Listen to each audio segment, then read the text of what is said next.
한번 생각을 해봐요. 한 개인이 세상을 바꾸는 일이 쉬워요? 내 입맛대로 세상을 뜯어고치는 게 쉽겠냐고. 그게 가능하면 신이지. 내가 바뀌면 세상이 바뀐다. 뭐 이런 말도 있는데, 나를 바꾸는 건 쉬운 일일까요? 온 세상이 바뀌는 일이라는데, 나를 바꾸는 게 오히려 불가능하다는 얘기를 하려던 건가? 몇 가지 질문을 해볼게요. 온 세상을 핑크로 물들이고 싶었던 왕이 있어요. 이 왕은 어떻게 온 세상을 핑크로 만들었을까요? 그렇죠. 왕 자신이 핑크색 선글라스를 끼고 만족을 얻었다고 하죠. 초등학교 문제였어요. 그럼 온 세상 사람을 선한 사람, 착한 사람으로만 가득하게 만들고 싶으면 어떤 방법이 있을까요? 스스로 가장 악랄하고 악독한 악마가 되면 가능하지 않을까요? 세상 천지에 누굴 만나도 자기보다 착한 사람밖에 없어. 또 질문. 온 세상을 맛있는 음식으로만 가득 채우려면 어떻게 해요? 그래요. 그냥 본인이 3일만 굶으면 돼요. 비슷하게 내가 하는 모든 고민과 걱정을 하찮게 만들려면 딱 2분만 숨을 참아보세요. 삶에 있어서 이 호흡 하나보다 중요하고 큰 문제가 없어요. 숨 쉴 때마다 수면으로 올라와야 하는 고래는 얼마나 삶의 만족도가 높을지 궁금해요. 이 질문들의 공통점이 뭘까요? 각각의 질문과 문제의 답을 자신에게서 찾았다는 것과 세상을 하나하나 입맛대로 뜯어고치는 것보단 확실히 자신을 바꾸는 게 훨씬 수월하다는 거예요. 그리고 자신을 변화시키는 가장 쉬운 방법이 생각을 시작하는 거고요. 어차피 이 세상의 모든 건 여러분이 생각하는 대로 해석되고 경험될 거거든요.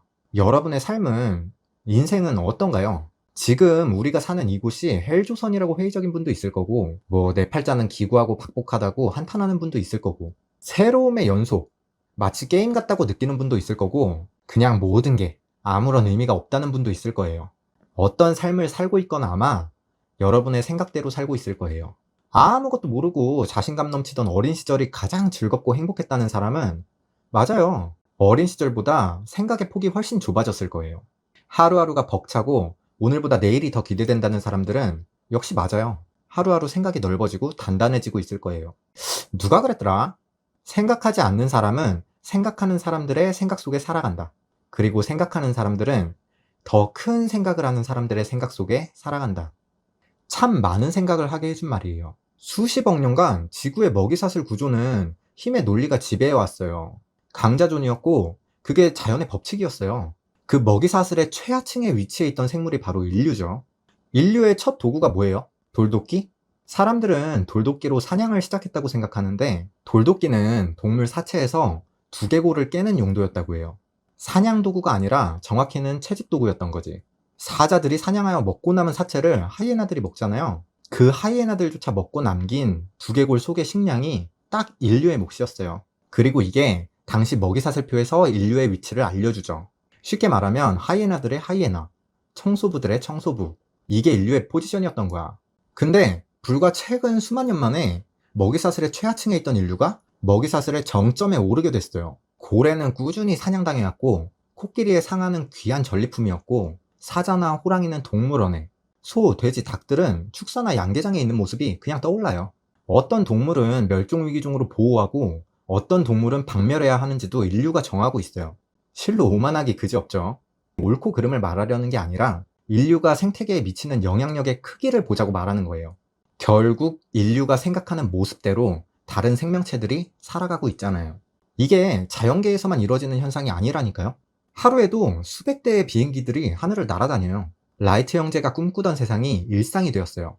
모든 회사가 컴퓨터와 전산으로 업무를 처리해요. 필기식 장부는 이제 박물관에나 있을 거예요.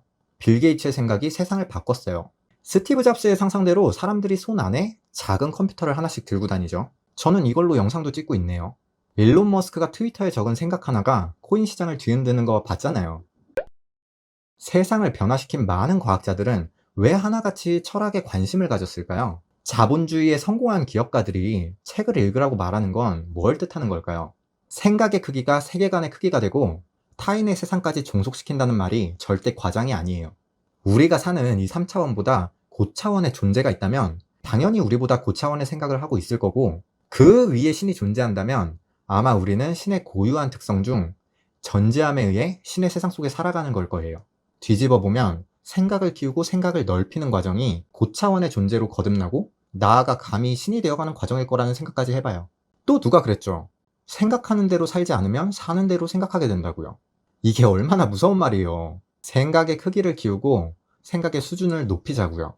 여러분의 인생을 바꾸고 세상을 바꾸는 가장 쉬운 길일 거예요. 앞으로 저랑 다양하고 쓸모없는 생각들 같이 해봐요. 생각대로 존재하자. 나북이었어요.